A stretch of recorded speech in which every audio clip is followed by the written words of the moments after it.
ನಮಸ್ಕಾರ, ನೀವು ನೋಡ್ತಾ ಇದ್ದೀರಾ ಜಿ ಕನ್ನಡ ನ್ಯೂಸ್. ನಾನು ದಿವ್ಯಶ್ರೀ ದಾಸ್. ರೈಲ್ವೆ ಇಲಾಖೆಯಲ್ಲಿ ಸರ್ಕಾರಿ ಉದ್ಯೋಗದ ಕನಸು ಕಾಣ್ತಾ ಇರುವ ಪದವೀಧರ ಯುವಕ ಯುವತಿಯರಿಗೆ ಮಹತ್ವದ ಸುದ್ದಿ ಇಲ್ಲಿದೆ. ರೈಲ್ವೆ ನೇಮಕಾತಿ ಮಂಡಳಿ ಅಂದ್ರೆ RRB ಈ ವರ್ಷದ 3ನೇ ಕೇಂದ್ರೀಕೃತ ಉದ್ಯೋಗ ಅಧಿಸೂಚನೆಯಾದ CEN2 ಅನ್ನ ಶೀಘ್ರದಲ್ಲೇ ಪ್ರಕಟಿಸಲು ಸಿದ್ಧತೆ ನಡೆಸಿದೆ. ಈ ಅಧಿಸೂಚನೆಯ ಅಡಿ ಸೆಕ್ಷನ್ ಕಂಟ್ರೋಲರ್ ಹುದ್ದೆಗಳ ನೇಮಕಾತಿ ನಡೆಯಲಿದ್ದು, ದೇಶದ ವಿವಿಧ RRB ವಲಯಗಳಲ್ಲಿ ಒಟ್ಟು 119 ಹುದ್ದೆಗಳು ಭರ್ತಿಯಾಗಲಿವೆ. ಅರ್ಜಿ ಸಲ್ಲಿಸುವ ವಿಧಾನದಿಂದ ಹಿಡಿದು ಆಯ್ಕೆ ಪ್ರಕ್ರಿಯೆ, ವೇತನ, ವಯೋಮಿತಿ ಸೇರಿದಂತೆ ಸಂಪೂರ್ಣ ಮಾಹಿತಿಯನ್ನ ಇವತ್ತು ನಾವು ನಿಮ್ಮ ಮುಂದೆ ಇಡ್ತೇವೆ. ಸೆಕ್ಷನ್ ಕಂಟ್ರೋಲರ್ ಹುದ್ದೆ ಅಂದ್ರೆ ಏನು? ಮೊದಲು ಈ ಹುದ್ದೆಯ ಕೆಲಸವೇನು ಅನ್ನೋದನ್ನ ತಿಳಿದುಕೊಳ್ಳೋಣ. ಸೆಕ್ಷನ್ ಕಂಟ್ರೋಲರ್ ಭಾರತೀಯ ರೈಲ್ವೆಯ ಕಾರ್ಯಾಚರಣೆ ಅತ್ಯಂತ ಪ್ರಮುಖ ಹುದ್ದೆಗಳಲ್ಲಿ ಒಂದಾಗಿದೆ.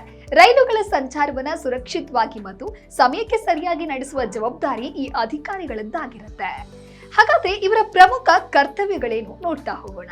ರೈಲುಗಳ ಚಲನವಲನವನ್ನ ನಿರಂತರವಾಗಿ ಮೇಲ್ವಿಚಾರಣೆ ಮಾಡುವುದು, ವಿವಿಧ ರೈಲು ನಿಲ್ದಾಣಗಳ ಸ್ಟೇಷನ್ ಮಾಸ್ಟರ್ಗಳೊಂದಿಗೆ ಸಮನ್ವಯ ಸಾಧಿಸೋದು, ರೈಲು ವಿಳಂಬ ಅಥವಾ ತುರ್ತು ಪರಿಸ್ಥಿತಿಯಲ್ಲಿ ಪರ್ಯಾಯ ಕಾರ್ಯ ಯೋಜನೆ ರೂಪಿಸೋದು, ಸರಕು ಹಾಗೂ ಪ್ರಯಾಣಿಕ ರೈಲುಗಳ ಸಂಚಾರವನ್ನ ಸುಗಮಗೊಳಿಸೋದು, ಅಪಘಾತ ಅಥವಾ ತಾಂತ್ರಿಕ ಸಮಸ್ಯೆಗಳ ಸಂದರ್ಭದಲ್ಲಿ ತಕ್ಷಣ ಕ್ರಮವನ್ನ ಕೈಗೊಳ್ಳುವುದಾಗಿರುತ್ತೆ.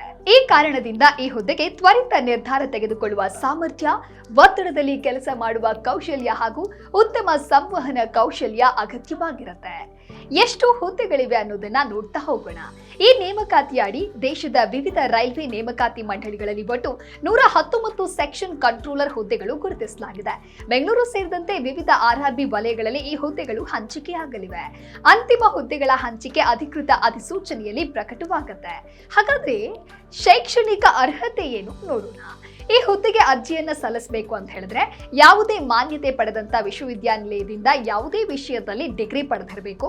ಇಂಜಿನಿಯರಿಂಗ್, ವಿಜ್ಞಾನ, ವಾಣಿಜ್ಯ, ಕಲಾ ಸೇರಿದಂತೆ ಯಾವುದೇ ವಿಭಾಗದ ಪದವೀಧರರು ಅರ್ಜಿಯನ್ನ ಸಲ್ಲಿಕೆ ಮಾಡೋದಕ್ಕೆ ಅರ್ಹರಾಗಿರ್ತಾರೆ. ವೇತನ ಎಷ್ಟು? ಈ ಹುದ್ದೆಯು 7ನೇ ವೇತನ ಆಯೋಗದ ಪೇ ಲೆವೆಲ್ 6 ವ್ಯಾಪ್ತಿಗೆ ಒಳಪಟ್ಟಿರುತ್ತೆ.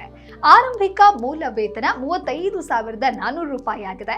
ಇದರ ಜೊತೆಗೆ ತುಟ್ಟಿ ಭತ್ಯೆ, DA, ಮನೆ ಬಾಡಿಗೆ ಭತ್ಯೆ ಅಂದ್ರೆ HRA, ಹಾಗೆ ಸಾರಿಗೆ ಭತ್ಯೆ ಅಂದ್ರೆ TA, ವೈದ್ಯಕೀಯ ಸೌಲಭ್ಯ, ನಿವೃತ್ತಿ ಪ್ರಯೋಜನಗಳು, ಉಚಿತ ಅಥವಾ ರಿಯಾಯಿತಿ ರೈಲ್ವೆ ಪಾಸ್ ಸೇರಿದಂತೆ ಹಲವು ಸೌಲಭ್ಯಗಳು ದೊರೆಯಬಹುದು. ಆದ್ದರಿಂದ ಒಟ್ಟು ಮಾಸಿಕ ಸಂಬಳ ಆರಂಭಿಕ ಹಂತದಲ್ಲೇ ಗಮನಾರ್ಹ ಪ್ರಮಾಣದಲ್ಲಿರಬಹುದು.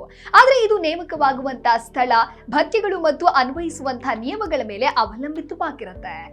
ಅಭ್ಯರ್ಥಿಗಳ ಕನಿಷ್ಠ ವಯಸ್ಸು 20 ವರ್ಷ ಹಾಗೆ ಗರಿಷ್ಠ 33 ವರ್ಷ ಇರಬೇಕು.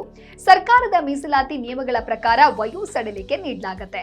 SC ST ಅವರಿಗೆ 5 ವರ್ಷ, OBCಗೆ 3 ವರ್ಷ, PWBDಗೆ 10 ವರ್ಷ, OBC PWBD 13 ವರ್ಷ, SC ST PWBD 15 ವರ್ಷ ಅಂತ ಹೇಳಿ ತಿಳಿಸಲಾಗಿದೆ.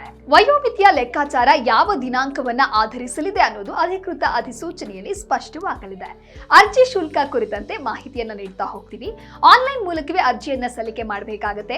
ಅರ್ಜಿ ಶುಲ್ಕ SC ST, ಮಹಿಳೆಯರು, ಮಾಜಿ ಸೈನಿಕರು, PWBD, ತೃತೀಯ ಲಿಂಗ, EBC ಅಭ್ಯರ್ಥಿಗಳು 250 ರೂಪಾಯಿಯನ್ನ ಪೇ ಮಾಡಬೇಕಾಗುತ್ತೆ. ಇತರ ಎಲ್ಲ ಅಭ್ಯರ್ಥಿಗಳಿಗೆ 500 ರೂಪಾಯಿಯನ್ನ ನಿಗದಿ ಮಾಡಲಾಗಿದೆ. ಅಧಿಕೃತ ಅಧಿಸೂಚನೆಯಲ್ಲಿ ಪರೀಕ್ಷೆಗೆ ಹಾಜರಾದ ಅಭ್ಯರ್ಥಿಗಳಿಗೆ ಶುಲ್ಕ ಮರುಪಾವತಿ ಸಂಬಂಧಿತ ನಿಯಮಗಳಿದ್ರೆ ಅದನ್ನ ಪ್ರತ್ಯೇಕವಾಗಿ ಪರಿಶೀಲಿಸಬೇಕು. ಹಾಗಾದ್ರೆ ಆಯ್ಕೆ ಪ್ರಕ್ರಿಯೆ ಹೇಗೆ ನಡೆಯುತ್ತೆ? ಆಯ್ಕೆ 3 ಹಂತಗಳಲ್ಲಿ ನಡೆಯುತ್ತೆ. ಮೊದಲ ಹಂತ ಕಂಪ್ಯೂಟರ್ ಆಧಾರಿತ ಪರೀಕ್ಷೆ. ಪ್ರಶ್ನೆಗಳು ಸಾಮಾನ್ಯವಾಗಿ ಸಾಮಾನ್ಯ ಜ್ಞಾನ, ಗಣಿತ, ಲಾಜಿಕಲ್ ರೀಸನಿಂಗ್, ಮೆಂಟಲ್ ಎಬಿಲಿಟಿ, ಸಾಮಾನ್ಯ ಅರಿವು ಈ ವಿಷಯಗಳಿಂದ ಬರುವಂತ ಸಾಧ್ಯತೆಗಳಿದೆ. ಪರೀಕ್ಷೆಯ ನಿಖರ ಪಠ್ಯಕ್ರಮ, ಪ್ರಶ್ನೆಗಳ ಸಂಖ್ಯೆ ಮತ್ತು ಪರೀಕ್ಷಾ ಮಾದರಿಯನ್ನ ಅಧಿಕೃತ ಅಧಿಸೂಚನೆಯಲ್ಲಿ ಪ್ರಕಟ ಮಾಡಲಾಗುತ್ತೆ. ಹಾಗಾದ್ರೆ 2ನೇ ಹಂತ ಯಾವುದು? ಡಾಕ್ಯುಮೆಂಟ್ ವೆರಿಫಿಕೇಶನ್ ಆಗುತ್ತೆ. ಅಭ್ಯರ್ಥಿಗಳು ಸಲ್ಲಿಸಿರುವ ವಿದ್ಯಾರ್ಹತೆ, ಮೀಸಲಾತಿ, ಗುರುತಿನ ದಾಖಲೆ ಸೇರಿದಂತೆ ಎಲ್ಲ ದಾಖಲೆಗಳನ್ನ ಪರಿಶೀಲನೆ ಮಾಡಲಾಗುತ್ತೆ. 3ನೇ ಹಂತ ವೈದ್ಯಕೀಯ ಪರೀಕ್ಷೆ. ರೈಲ್ವೆ ವೈದ್ಯಕೀಯ ಮಾನದಂಡಗಳಿಗೆ ಅನುಗುಣವಾಗಿ ಅಭ್ಯರ್ಥಿಗಳ ಆರೋಗ್ಯ ಪರೀಕ್ಷೆ ನಡೆಯಲಿದೆ. ಮುಖ್ಯವಾಗಿ ದೃಷ್ಟಿ ಪರೀಕ್ಷೆ, ಬಣ್ಣ ಗುರುತಿಸುವ ಸಾಮರ್ಥ್ಯ, ದೈಹಿಕ ಆರೋಗ್ಯ ಪರಿಶೀಲಿಸಲಾಗುತ್ತೆ. ಗಮನಿಸಬೇಕಾದ ಅಂಶ, ಅನ್ವಯ ಇದ್ರೆ ಬಣ್ಣ ಗುರುತಿಸುವ ಸಾಮರ್ಥ್ಯವನ್ನ ಮಾಡಲಾಗುತ್ತೆ. ಹಾಗಾದ್ರೆ ಅರ್ಜಿ ಸಲ್ಲಿಸುವಂತಹ ವಿಧಾನ ಯಾವುದು? ಅಭ್ಯರ್ಥಿಗಳು ಕೇವಲ ಒಂದು RRB ಮೂಲಕ ಮಾತ್ರ ಅರ್ಜಿಯನ್ನ ಸಲ್ಲಿಸಬಹುದು.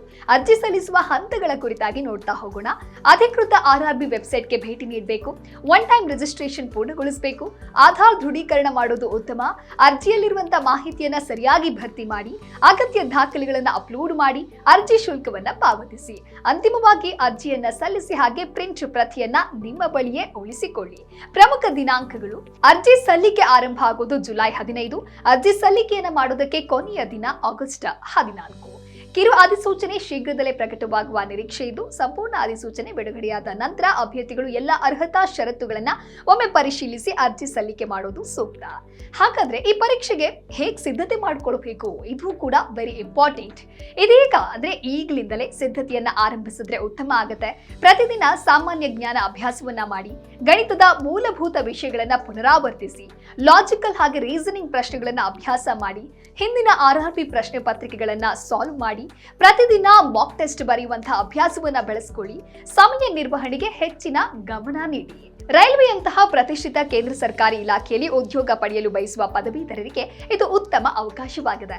ಆದರೆ ಅಭ್ಯರ್ಥಿಗಳು ಸಾಮಾಜಿಕ ಜಾಲತಾಣಗಳಲ್ಲಿ ಹರಿದಾಡುವ ಮಾಹಿತಿಯನ್ನಷ್ಟೇ ನಂಬದೆ, ಅಧಿಕೃತ RRB ಅಧಿಸೂಚನೆ ಪ್ರಕಟವಾದ ನಂತರ ಹುದ್ದೆಗಳ ಸಂಖ್ಯೆ, ಪಠ್ಯಕ್ರಮ, ವೈದ್ಯಕೀಯ ಮಾನದಂಡಗಳು, ಅರ್ಹತೆ ಮತ್ತು ಅರ್ಜಿ ಸಲ್ಲಿಸುವ ನಿಯಮಗಳನ್ನ ಪರಿಶೀಲನೆ ಮಾಡಿ ಅರ್ಜಿ ಸಲ್ಲಿಸುವುದು ಅತ್ಯಂತ ಮುಖ್ಯವಾಗುತ್ತೆ.